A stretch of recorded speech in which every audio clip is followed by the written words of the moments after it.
My name is Samantha, and at 29 years old, I never expected to be the center of attention at my father's lavish wedding. For years, he introduced me as just a security guard with that slight grimace that made it clear he wished I had chosen a more prestigious career. But everything changed that day, when what I do for a living suddenly mattered more than anyone could have imagined. The look on his face when someone shouted my name and pointed to the television screen is something I will never forget. If you are watching this video right now, I would love to know where you are from. Drop it in the comments section below, hit that like button, and subscribe to hear more stories about family relationships that take unexpected turns. My father, Richard Williams, built his life around status and appearances.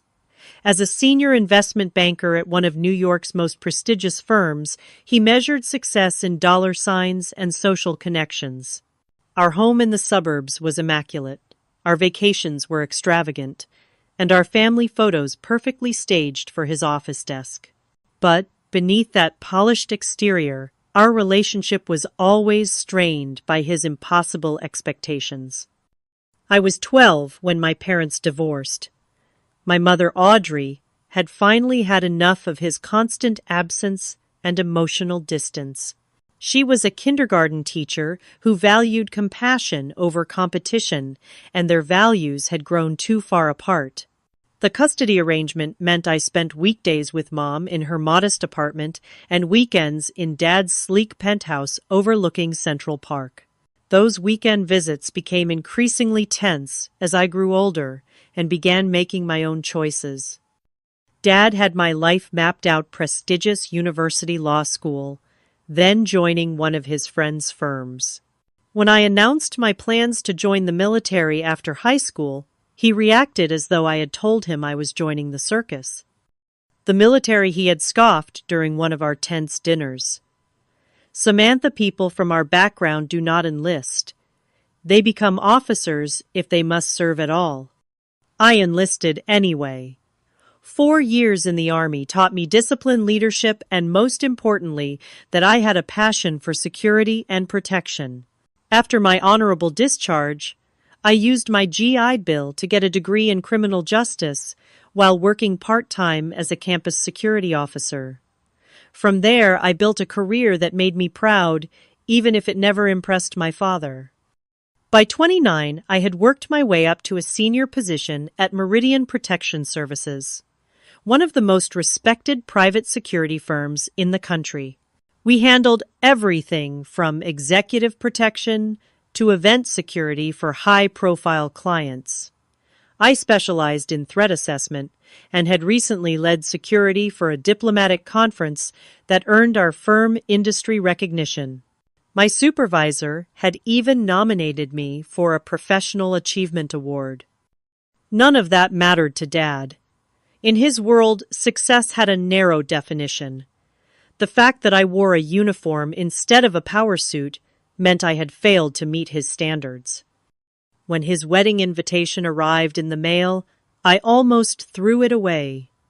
Richard Williams and Eleanor Harrington request the honor of your presence. The cream-colored card with gold embossing screamed extravagance.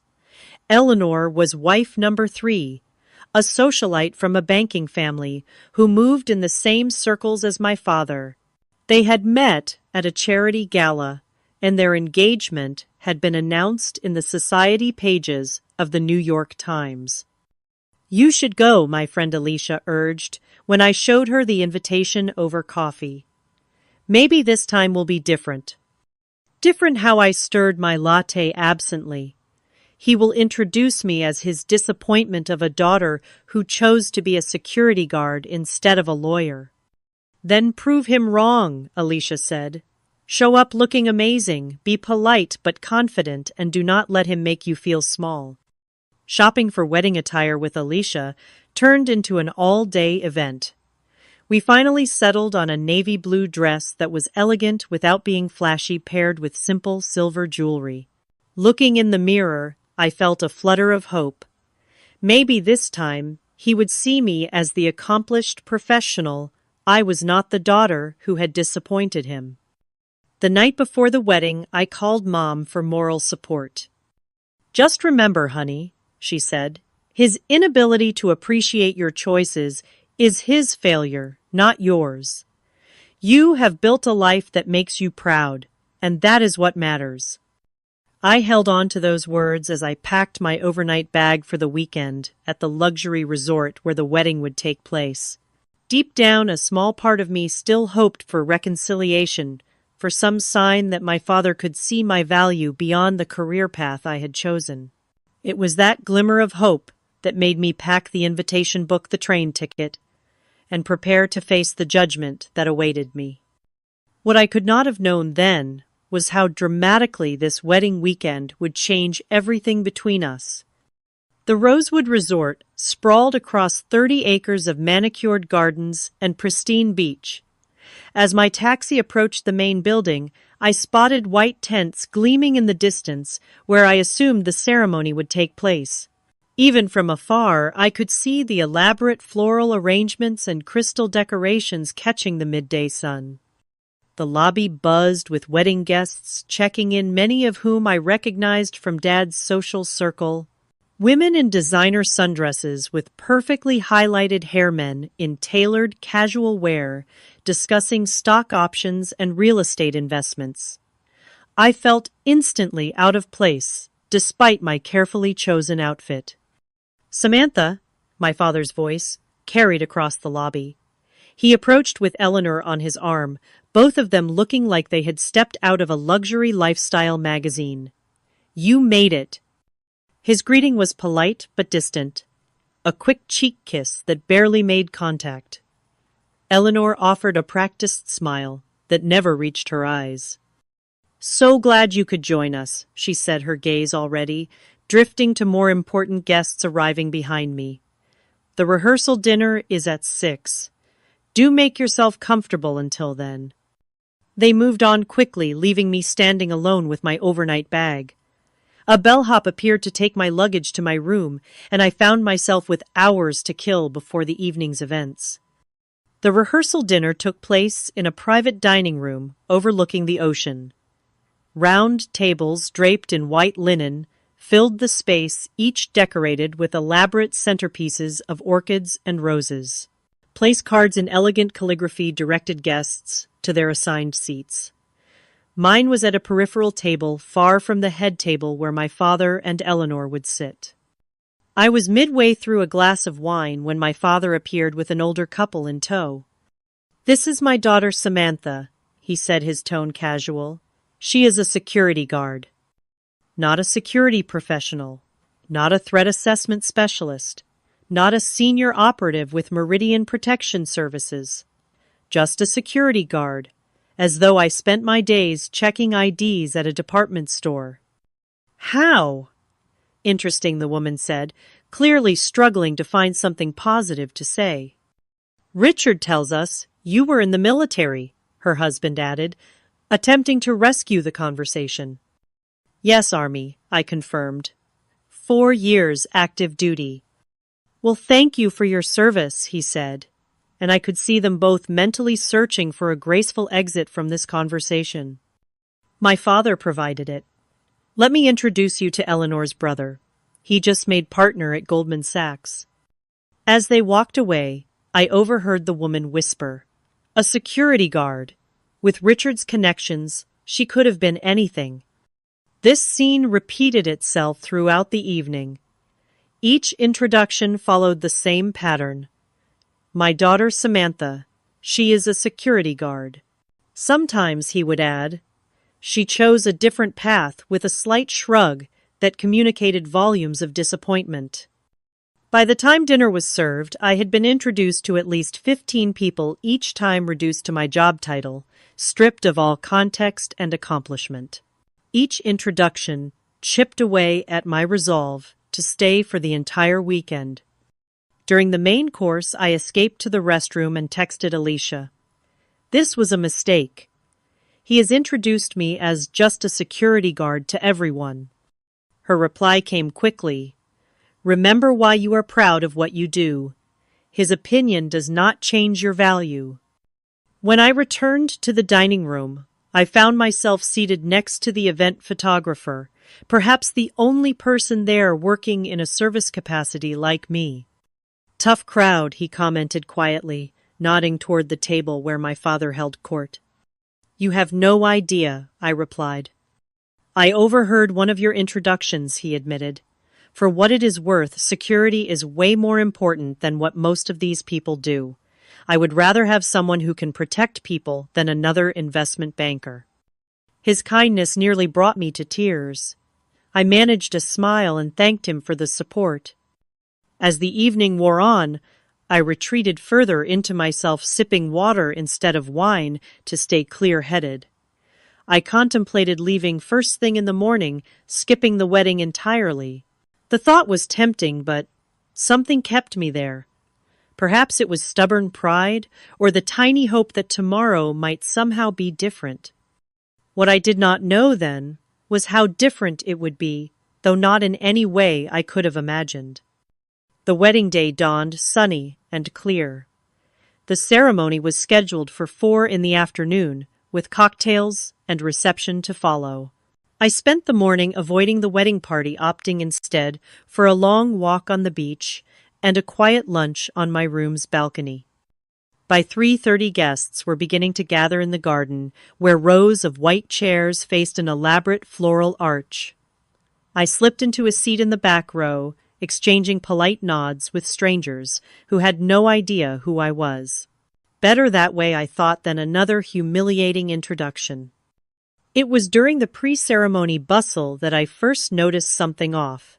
Working in security trains you to spot anomalies, things that do not quite fit the pattern. A catering staff member caught my attention, not because of any dramatic behavior, but because of subtle inconsistencies. His uniform fit poorly compared to the others, and he seemed unfamiliar with standard service protocols. More tellingly, his eyes constantly scanned the crowd in a pattern I recognized from my training, not as someone looking to serve guests, but as someone assessing targets. At first, I tried to dismiss my concerns. Professional hazard, I told myself. I see threats everywhere. But the nagging feeling persisted. As I watched him speak briefly with 2 other staff members, both displaying the same alertness that seemed out of place for catering personnel.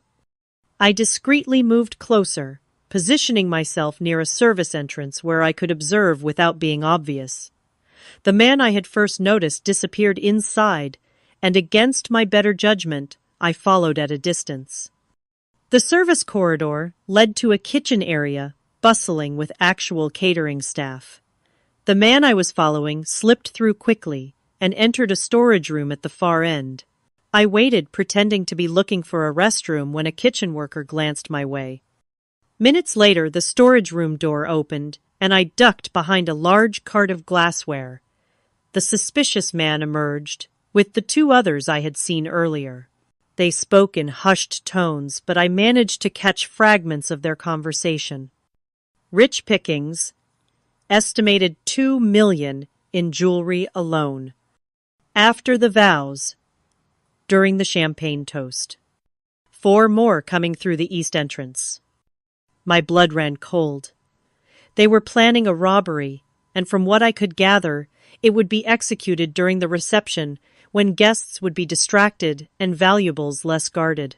The timing made strategic sense. A room full of wealthy people wearing their finest jewelry, with attention focused on the newlyweds. I retreated silently, mind racing. My immediate instinct was to call the police, but I needed more information first. If these were just 3 individuals, venue security could handle it. If they had 4 more coming, this was a coordinated operation that required immediate police intervention.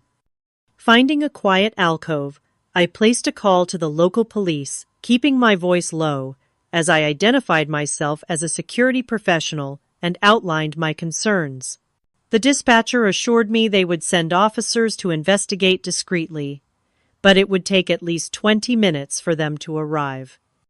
Next, I located the venue's security office, a small room tucked away near the management offices.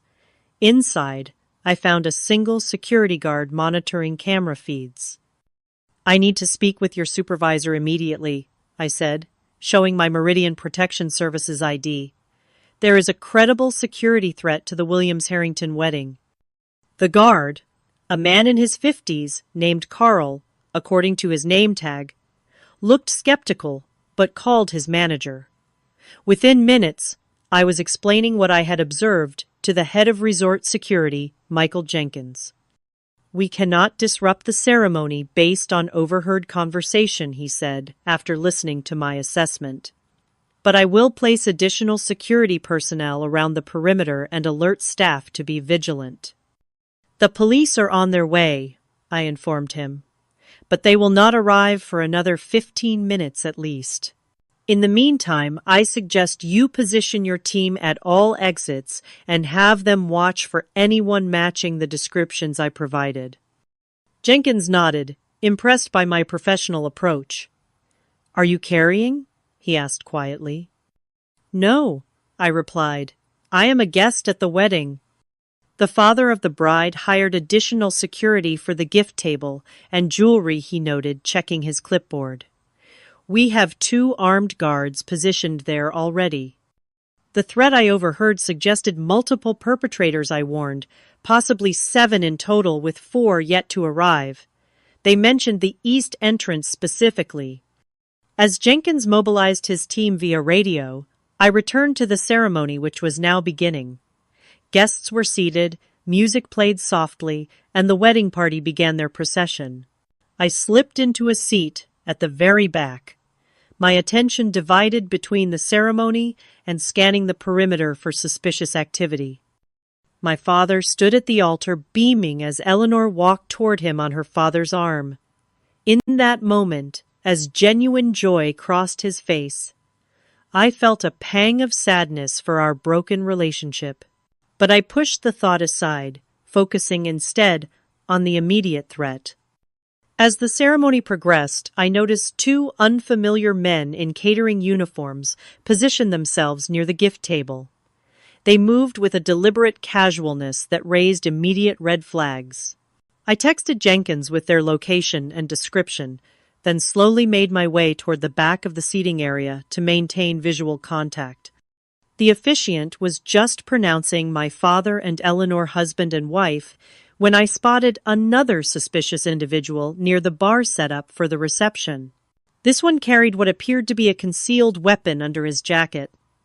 My hand tightened around my phone as I typed another alert to Jenkins. As guests applauded the newlyweds, I realized with growing alarm that the police had not yet arrived and the situation was escalating faster than anticipated. The robbery was not planned for later, as I had initially thought. They were positioning themselves, now ready to make their move, as the ceremony transitioned to reception. I had seconds to decide my next move. Warn my father and cause a scene that might provoke the armed suspects into violent action, or continue monitoring while waiting for police backup. Years of training kicked in, and I chose the approach least likely to endanger innocent guests. Moving casually but purposefully toward the closest suspect, I prepared to do what I had spent years training for, even if it meant ruining my father's perfect wedding day. The transition from ceremony to reception happened quickly. Servers appeared with trays of champagne, and guests formed a receiving line to congratulate the couple. I maintained visual contact with the 3 suspects I had identified, noting with growing alarm that they were now communicating via discreet earpieces. I checked my phone, no message from the police yet. Jenkins had positioned his security team as I suggested, but they were understaffed and under-equipped for what was coming. My military training and security experience told me this situation could deteriorate rapidly. The first sign that the robbery was beginning came when the lights flickered briefly, an intentional disruption to the venue's electrical system. In that moment of confusion, I saw the suspect near the bar reach into his jacket. "Gun!" I shouted, diving toward the nearest group of guests as the man pulled out a weapon. Chaos erupted immediately. The armed man fired a shot into the air, causing screams and panic as guests ducked for cover. "Nobody move," he commanded. "This is a robbery. Cooperate and nobody gets hurt." Two more men revealed weapons, while others began collecting valuables from terrified guests. I caught a glimpse of my father and Eleanor, huddled together, his arm protectively around her, as one of the robbers approached them, demanding jewelry. From my position behind an overturned table, I assessed the situation: 7 armed robbers, at least 30 guests, in immediate danger, no police in sight, and venue security outgunned and hanging back. An elderly woman near me began experiencing what looked like a panic attack, drawing the attention of one robber who approached with his weapon raised. "Shut her up," he snarled to the woman's companion. The elderly man looked terrified. "She needs her medication, please." I said, "Shut her up." The robber raised his gun menacingly. I made my decision in that split second. Rising from my position, I addressed the gunman calmly. "I am a medic," I lied. "Let me help her before she has a full cardiac event. You do not want a death on your hands. That is the difference between robbery and murder charges." The robber hesitated, then jerked his gun toward the elderly woman. "Make it quick." I moved slowly, hands visible, kneeling beside the woman, while positioning myself between her and the gunman. Up close, I could see she was indeed in medical distress. "Deep breaths," I instructed quietly, while assessing the positions of all armed suspects in my peripheral vision. "I am going to help you and everyone else here. Just focus on breathing." The woman's companion squeezed my hand in silent gratitude. As I pretended to help with breathing exercises, I spotted the police arriving outside through a window.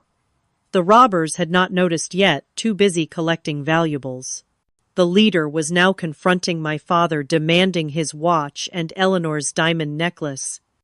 "Take it," my father said, his voice shaking as he unclasped his Patek Philippe. Eleanor removed her necklace, tears streaming down her face. The leader grabbed the jewelry, then pointed his gun directly at my father's chest. "The safe code for the bridal suite. Now." My father paled. "I do not know it by heart. I need to check my phone." "No phones," the robber snapped, pressing the gun barrel against my father's temple.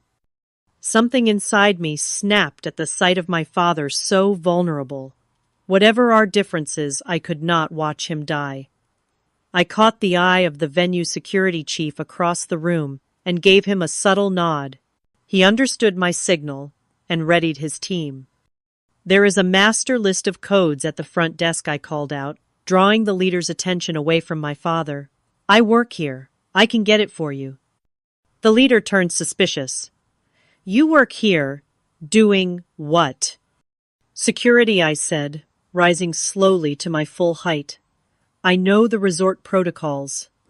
As hoped, the leader approached me, drawn by the prospect of easier access to the resort's secure areas. As he came within range, I made my move. Years of combat training took over.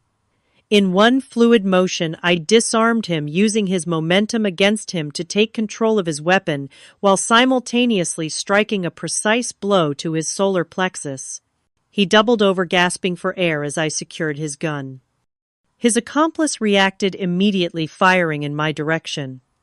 I felt a searing pain in my upper arm, but maintained my grip on the leader, using him as a shield while calling out to the security team.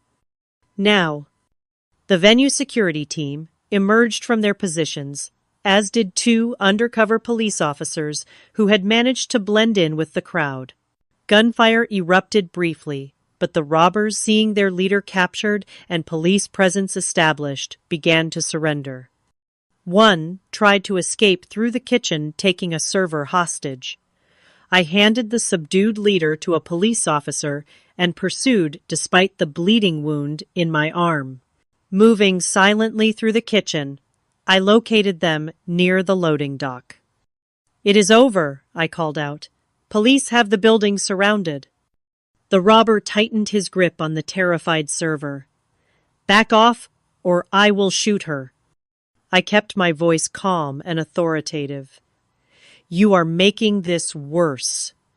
Armed robbery becomes attempted murder if you pull that trigger. Right now, with good behavior, you might see daylight again someday." While maintaining eye contact and dialogue, I shifted position, gradually moving to create a better angle of intervention. "There is no way out," I continued. "Put down the weapon and let her go." For a tense moment, I thought he would shoot. Then, perhaps seeing the determination in my eyes, he lowered his gun slightly. That momentary hesitation was all I needed. I lunged forward, deflecting his weapon arm, while simultaneously freeing the hostage with a precise strike to his wrist. The gun clattered to the floor as I subdued him with a restraint hold I had perfected during my military service. Police officers rushed in seconds later, securing the suspect and checking on my injury, which was bleeding freely now. "You need medical attention," one officer insisted. "Check on the guests first," I replied, pressing a kitchen towel against my wound. "There is an elderly woman who needs medical assistance in the reception area." Making my way back to the main hall, I found the scene secure. Police had all suspects in custody, and paramedics were attending to guests. My father stood with Eleanor, both looking shell-shocked as they spoke with a detective. When my father saw me, his face registered shock at the blood soaking my dress sleeve. "Samantha, you are hurt." "It is just a graze," I said, though the pain was intensifying as adrenaline began to fade. "Are you both okay?" Before he could answer, a paramedic intercepted me, insisting on examining my wound. As I was led to a treatment area, I heard one of the guests say, "That is Richard's daughter. Did you see what she did?" The next hour passed in a blur of police statements and medical treatment. The bullet had indeed just grazed my arm, requiring stitches, but causing no serious damage. As the paramedic worked, police officers came to take my statement, expressing amazement at my intervention. "If you had not identified the threat and acted when you did this, could have been a massacre," the police captain told me. "These men are part of a crew that has hit 3 other high-profile events this year. They do not usually leave witnesses." I downplayed my actions, insisting I had just done what anyone with my training would do. Eventually, the commotion subsided. Guests were allowed to leave after giving statements, though many lingered discussing the dramatic events. My father approached as the paramedic finished bandaging my arm. "The police said you saved lives today," he said, his voice uncharacteristically subdued, "including possibly mine and Eleanor's." I did not know how to respond. Years of dismissal and disappointment could not be erased by one moment of crisis, no matter how dramatic. "I was just doing my job, Dad," I said quietly, "even if it is just being a security guard." His face flushed at having his words thrown back at him. Eleanor touched his arm, perhaps sensing the tension. "We are so grateful, Samantha," she offered. "The police want to interview you again tomorrow for the investigation. Will you come to the brunch?" Exhausted and emotionally drained, I agreed simply to end the conversation.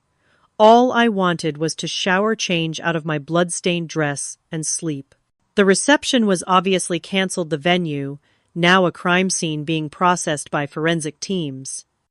As I left, a local news crew was setting up outside, interviewing shaken guests about the attempted robbery. I slipped past them unnoticed and returned to my room alone. I awoke the next morning to my phone buzzing with notifications. My arm throbbed as I reached for it, memories of the previous day flooding back as I read through the messages. Alicia had texted multiple times after seeing early reports of the incident on the news.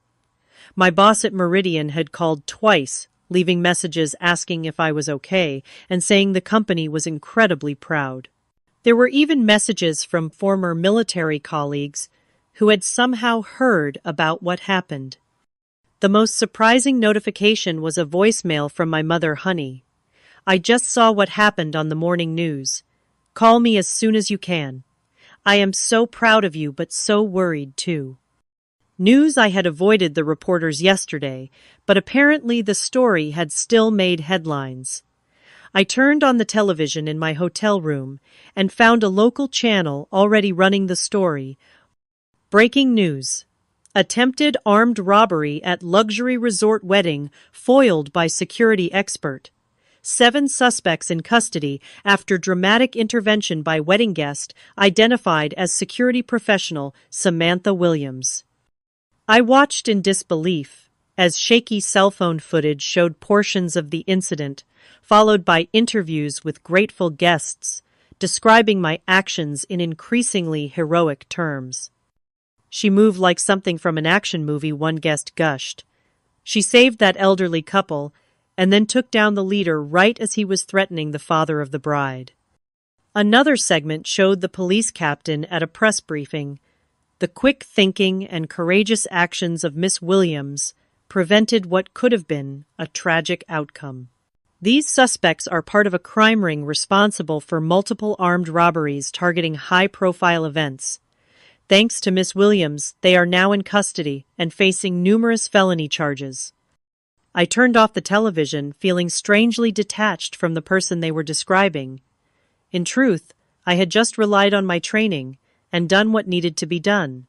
The alternative, standing by while armed criminals threatened innocent people, including my own father, was never an option. The bandage on my arm needed changing, and the hotel room felt suddenly claustrophobic. Despite my reluctance to face my father and his guests, I decided to attend the brunch, if only to give my statement to the detectives, and then leave. After a careful shower that kept my bandaged arm dry, I dressed in the only other outfit I had packed, a simple black pantsuit I had brought, in case the rehearsal dinner had been more formal than expected. It would have to do, though. The jacket fit awkwardly over my bandaged arm. The brunch was being held in a different room than the originally planned venue, a smaller space that felt somber compared to yesterday's elaborate setup. When I arrived, the event was already underway, with subdued guests picking at breakfast buffet offerings while discussing the previous day's drama in hushed tones. Eleanor spotted me first, breaking away from a conversation to approach me. "Samantha, thank you for coming," she said, her usual polished facade showing cracks of genuine emotion. "How is your arm?" "It will heal," I replied simply. "I understand the detectives wanted to speak with me again." "Yes, they should be here soon." She hesitated, then added, "Richard has been trying to explain to everyone how proud he is of you. It is just, well, it has all been such a shock." I nodded, not trusting myself to respond. After years of dismissal, my father's sudden pride felt hollow, a reaction to public acclaim rather than genuine appreciation of who I was. As I made my way to the buffet, picking up a cup of coffee, I had no appetite for actual food. I noticed the stares and whispers following me. Guests who had barely acknowledged my existence yesterday now watched me with newfound interest. My father was holding court at a table near the window, surrounded by his closest friends. He seemed to be midway through a story, gesturing emphatically. As I approached, I caught the tail end of his words. "Always knew she had potential." That military training really paid off, did not it? I paused, coffee cup halfway to my lips. Was he actually trying to take credit for my actions? Implying he had supported my military service when he had actively opposed it. Before I could decide whether to confront him, a staff member approached to inform me that the detectives had arrived and were waiting to speak with me in a private room. Grateful for the interruption, I followed her out. The interview with the detectives was straightforward. They needed additional details for their investigation and wanted to confirm certain timeline elements. They informed me that all 7 suspects were in custody and that evidence in their vehicle had linked them to 3 previous armed robberies at high-end events. "You will likely be called to testify when this goes to trial," the lead detective explained. "And there is already talk about a civilian commendation from the department." I thanked them, but downplayed the suggestion of any award. I was just doing what I am trained to do. "Well, not everyone with training acts when the moment comes," the detective replied. "From what we have gathered, you saved lives yesterday." When I returned to the brunch, I intended to make a quick exit. I had given my statement, made an appearance, and saw no reason to prolong what was already an uncomfortable situation. My father, however, had other ideas. "There she is," he called out, as I entered, drawing all eyes in the room to me, the hero of the hour. I forced a polite smile, uncomfortable with the attention. My father approached, putting an arm around my shoulders in a show of affection that felt foreign after years of distance. "I was just telling everyone how you have always had this protective instinct," he said loudly enough for nearby tables to hear. "Remember when she was 10 and stood up to that bully at school? Always looking out for others, my Samantha." The selective memory and revisionist history were too much. I carefully extracted myself from his grasp. "Dad, I should really get going. I have a train to catch." "Nonsense. You cannot leave yet. People want to hear about your security work now." The way he said security work was different than before, not dismissive, but almost boastful, as if my career had suddenly become acceptable, now that it had made him look good by association. I was saved from having to respond by a commotion near the bar area of the room. Someone had turned up the volume on the television mounted on the wall, which was showing a breaking news segment. "We have more details on yesterday's dramatic foiling of an armed robbery at the Rosewood Resort," the news anchor was saying. "The security expert who intervened has been identified as Samantha Williams, a decorated military veteran currently employed by Meridian Protection Services." The screen switched to show a professional headshot of me from Meridian's website, followed by security camera footage of the incident that someone had obviously provided to the media. There I was, moving with decisive purpose as I disarmed the lead robber and coordinated with security personnel. A hush fell over the brunch as everyone turned to watch. The news segment continued with interviews from law enforcement and security experts praising my actions and professional assessment of the threat.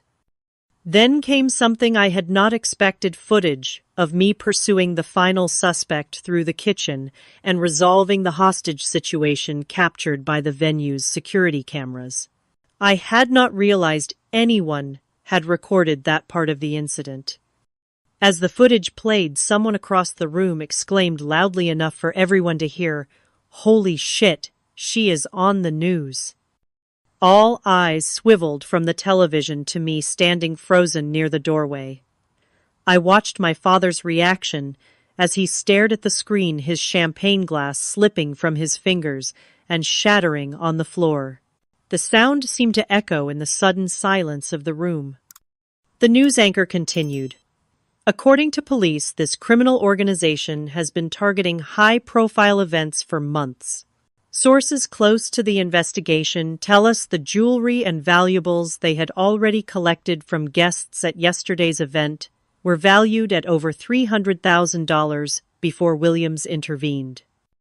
As the segment ended, the room erupted in conversation, with guests pointing between me and the television in amazement.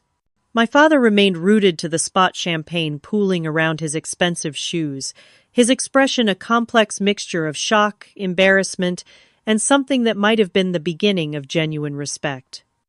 In that moment, everything changed. Not because I needed or wanted his approval, but because for the first time he was seeing me as I truly was: professional, capable, and valuable on my own terms, not his. The broken champagne glass seemed to break something in the room's atmosphere as well. The polite society veneer cracked open, and suddenly everyone wanted to speak to me. Guests who had barely nodded hello the previous day now approached with effusive praise and questions about my work. "Is it true you were decorated in the military?" one of my father's business associates asked. "You work for Meridian. They handled security for the governor's inaugural ball, did not they?" another questioned. "The news said you spotted the threat before anything happened." "How did you know a woman in expensive pearls?" inquired. I answered politely, but briefly increasingly uncomfortable with the attention. This was not how I had imagined this weekend going. I had prepared myself for dismissal and disappointment, not for becoming the center of attention. My father had not moved from his spot by the broken glass, though someone had come to clean up the mess. Eleanor stood beside him, whispering something in his ear as he continued to stare in my direction. "If you will excuse me," I said to the group that had gathered around me, "I need to speak with my father." As I approached him, I saw something I had rarely witnessed in my entire life: Richard Williams, at a loss for words. He opened his mouth, then closed it again, uncharacteristically uncertain. "Dad," I said simply. "Samantha," he replied, his voice unusually rough. "I did not realize. The news report said you are up for a Civilian Bravery Award." "Apparently so," I confirmed, "though that was never my intention." "And you work for Meridian?" "They are the top firm in the industry." "Yes, for 3 years now. I mentioned it at Christmas dinner last year, but you were discussing the stock market with Uncle Robert." He had the grace to look embarrassed. "I see." Eleanor squeezed his arm. "Richard, perhaps you and Samantha should talk privately." He nodded, motioning toward a small alcove away from the main brunch area. As we walked, I noticed the room had divided its attention between us and the television, which was now showing follow-up coverage about the foiled robbery. "The news is saying you saved lives," my father said, once we were relatively alone, "including mine and Eleanor's." "I did what needed to be done," I replied evenly. "I have been." He hesitated, searching for words, too uninformed about your career. Uninformed, I could not help the edge that crept into my voice. "Dad, you have been actively dismissive. You introduced me as just a security guard to everyone at this wedding." He winced. "I did not understand the nature of your work." "You never asked," I pointed out. "Not once in 7 years have you shown any interest in what I actually do.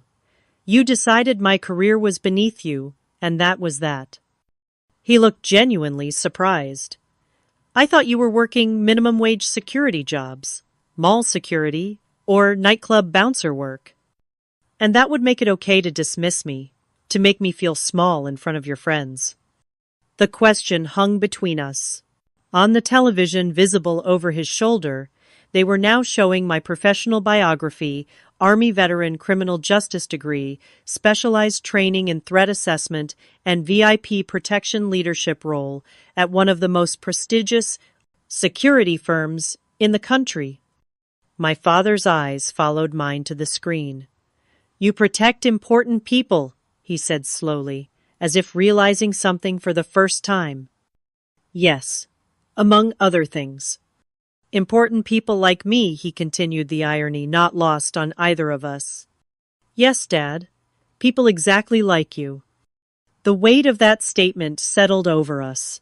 For years he had dismissed my career as insignificant, yet it was precisely that career that had saved him and everyone he cared about from a potentially deadly situation. Before he could respond, a resort staff member approached us. "Miss Williams, there are some media representatives asking to speak with you. The manager wanted me to check if you are willing to make a statement." I shook my head. "Please tell them I am not interested in interviews at this time." After the staff member left, my father looked at me with newfound curiosity. You do not want the publicity. It could be good for your career. My career is doing fine without it, I replied. I did not intervene yesterday for recognition. Then why did you? He asked, and I was surprised to hear genuine interest in his question. Because it was the right thing to do, because people were in danger, because it is what I am trained for. I paused, then added more quietly, and because despite everything, I would never stand by and watch you get hurt. Something shifted in his expression, then a softening around the eyes that I had rarely seen directed at me. Samantha, I owe you an apology, not just for yesterday, but for years of misunderstanding. It was a start, though. Misunderstanding hardly covered the years of dismissal and disappointment. Before I could respond, the television volume suddenly increased again as someone turned it up to hear the latest update. We are now learning more about Samantha Williams, the security expert who prevented what could have been a tragic outcome at yesterday's resort wedding, the anchor was saying. According to Meridian Protection Services, Williams recently led security for the International Finance Summit, protecting over 30 high-level executives and government officials. She has received multiple commendations for her work in threat assessment and is considered one of the rising stars in the private security industry. The camera cut to my boss, Martin Chen, standing outside Meridian's headquarters. Samantha exemplifies the highest standards of our profession, he was saying. Her actions yesterday demonstrate the level of training and commitment our team brings to every assignment. We are incredibly proud of her quick thinking and courage under pressure. The brunch room had fallen silent again, all eyes moving between the television and me. I felt my face flush with embarrassment at being the center of attention, but also with a strange sense of vindication. For years I had carried the weight of my father's disappointment, questioning my own choices despite my professional success. Now suddenly, my world was being broadcast for all to see, including the father who had never bothered to look. As the news segment ended, a slow, scattered applause began building until the entire room was clapping. My father, after a moment's hesitation, joined in his eyes, never leaving my face. The applause eventually died down, and guests returned to their conversations, though now they all seemed to be about me. I turned back to my father, finding him watching me with an expression I could not quite read. "I think I should go," I said. "This is supposed to be your and Eleanor's celebration, not whatever this has become." "Wait," he said, reaching out to touch my arm, then stopping short when he noticed my bandage. "You were shot protecting us." "It is just a graze." "That is not the point," he shook his head. "You put yourself at risk for a room full of people who did not even know your name, including me who—" He trailed off, unable to finish the thought. The unspoken truth hung between us, including him who had never valued what I did until it saved his life. "Dad, we do not need to do this now," I said suddenly, exhausted by the emotional weight of it all. "You should get back to your guests. We can talk another time." "No," he said firmly. "We have put off this conversation for too long already. I have put it off." He glanced around at the crowded room. "But you are right. This is not the place. Will you meet me this afternoon before you leave? Just the two of us." I hesitated, then nodded. "Text me when and where." As I turned to go, my phone buzzed with an incoming call. It was Martin, my boss at Meridian. I excused myself and stepped out to take the call. "Samantha, are you okay?" he asked immediately. "I just saw the full news report." "I am fine," I assured him. "Minor injury, but nothing serious. The company wants to issue a formal statement about your actions." The phone has been ringing off the hook with media inquiries, and more importantly, new client interest. What you did is exactly what we train for, but rarely get to demonstrate so publicly. I sighed. I understand, but I would rather not become the face of the company over this. I respect that, Martin said. But there is something else. The CEO wants to meet with you when you get back. Between us, I think there is a promotion coming your way. Your actions reflected everything Meridian stands for. After ending the call, I stood in the hallway processing everything.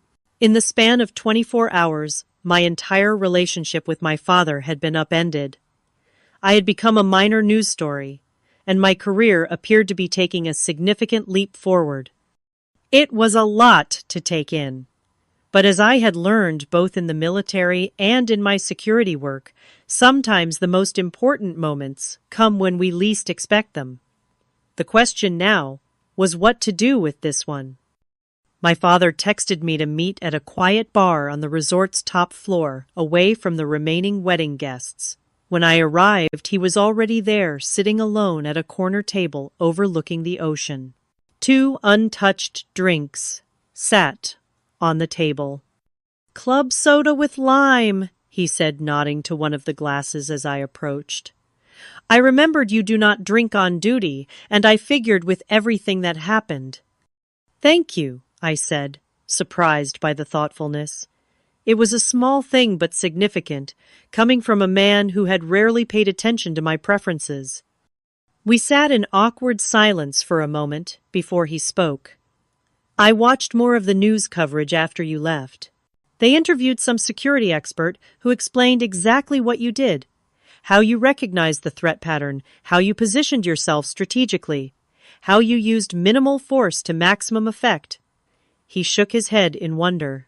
It was like hearing about a stranger, except it was my daughter. "That is the problem, Dad," I said quietly. "I have never been a stranger. I have been right here. You just never looked." He flinched as if I had struck him. I deserved that. "This is not about what you deserve," I replied. "It is about recognition. Basic human recognition of who I am and what matters to me." He nodded slowly. "I always thought I knew what was best for you, the path that would give you the most opportunities, the most security. Financial security is not the only kind of security," I pointed out. "And following someone else's dream is never as fulfilling as pursuing your own." "I see that now." He took a deep breath. "Yesterday, when that man had a gun to my head, do you know what I thought about? Not the firm, not the stock portfolio, not the vacation homes. I thought about you and your mother, and how I had wasted so much time on things that suddenly did not matter at all." I remained silent, letting him continue. "And then, there you were stepping up, taking control of a situation that had professional security guards backing away. You were magnificent, Samantha. Not because you were on the news, or because people are calling you a hero, but because you were completely yourself. Confident, capable, calm, under pressure." He looked down at his untouched drink. "I have never been prouder in my life, and I have never felt more ashamed of how little I have understood or supported you." The words I had longed to hear for years now landed with surprising weight. Part of me wanted to accept this sudden validation and move forward, but another part recognized the need for complete honesty if we were ever to rebuild our relationship. "Dad, I appreciate that. I really do. But I need you to understand something. I did not become who I am overnight.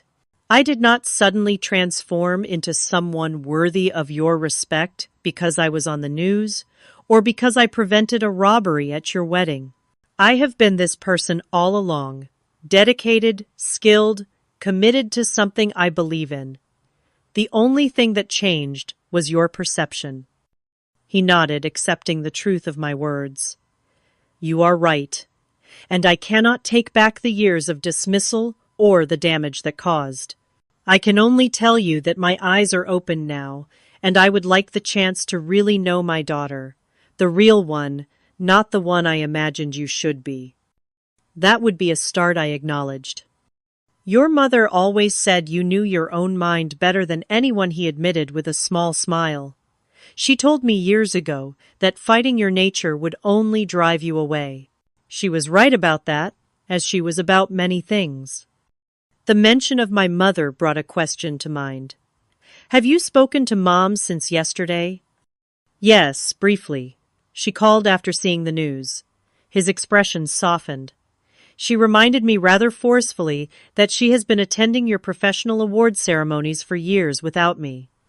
I could not help but smile, imagining my mother's forceful reminder. There is one more thing I need to say. My father continued, his tone serious again. Thank you. Not just for what you did yesterday, but for being who you are, despite my lack of support. That takes a kind of strength I am only now beginning to appreciate. The sincerity in his voice touched something deep inside me. For the first time in our conversation, I felt the wall between us begin to truly crumble. In the weeks that followed, my life changed in ways both expected and surprising. The footage of the incident went viral, leading to a flood of media requests that I mostly declined. Meridian Protection Services did promote me, placing me in charge of a new division focused on event security and threat assessment training. My injury healed cleanly, leaving only a small scar that I sometimes caught myself touching during stressful moments, a reminder of what I was capable of when it mattered most. Professional recognition came in forms I had not anticipated. I received the Civilian Bravery Award the police captain had mentioned, presented at a ceremony attended by both my mother and, to my surprise, my father. Several security industry publications ran profiles on me, and I was invited to speak at conferences about threat identification and intervention strategies. More meaningful than the public acknowledgement, however, were the private changes. My relationship with my father entered a new phase, tentative at first, then gradually more genuine as he made efforts to understand my world.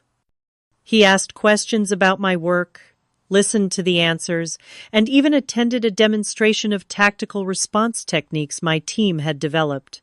When a major financial magazine included me in their 40 under 40 list of security professionals, he framed the article and displayed it prominently in his office, alongside his own achievements.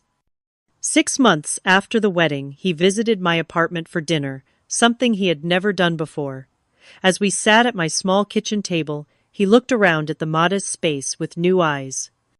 You know, he said, I always equated success with a certain lifestyle. Big house, expensive car, exclusive address. I know, I replied, serving the pasta I had made. That is why my choices confused you so much. He nodded.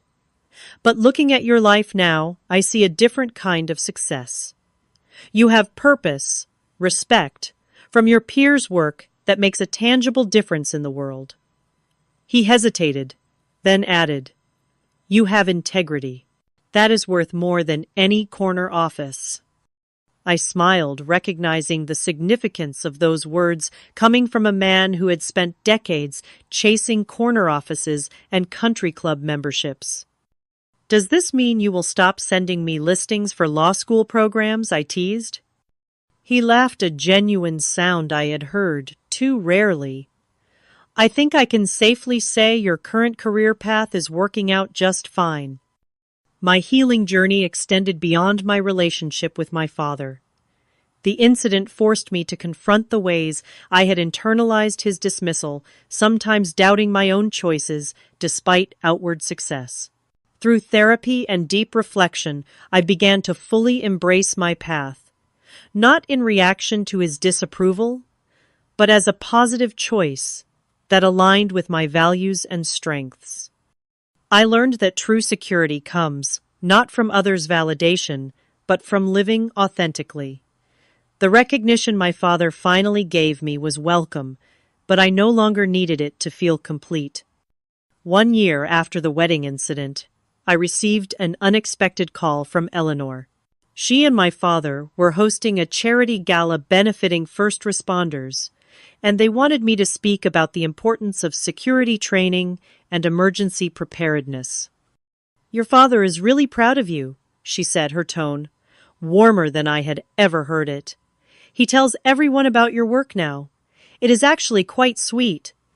At the gala, standing at the podium, looking out at a room full of people, including my father, I reflected on how dramatically life can change when we stay true to ourselves, even when those closest to us cannot see our value. Security is not just about protection, I told the audience. It is about creating spaces where people can thrive without fear. Sometimes that means physical safety, but often it means something deeper, a sense of being valued for exactly who you are. I caught my father's eye as I spoke those words, and the look of understanding that passed between us was worth more than any headline or award. Life is rarely as dramatic as those moments at my father's wedding, but the lessons from that day continue to guide me.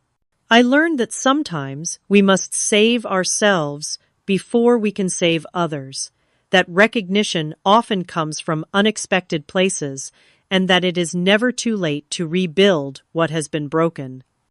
I still work in security, still put myself between danger and those who need protection.